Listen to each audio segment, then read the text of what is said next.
22. We had called a meeting from IWFT. This is a very important meeting for us today.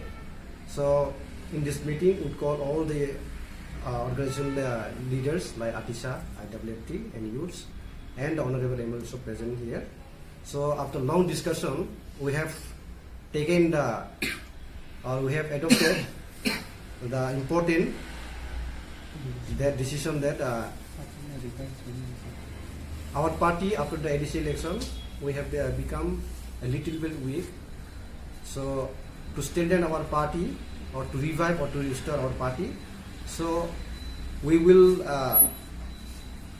move or to forward or to strengthen our party. So we have 33 divisions, and all the division will do the activities, mass gathering, like mass gathering, Uttan Sabha or like Badal Sabha. So from here, so we will give the direction to our party to start our movement or activities from the next month. And so from the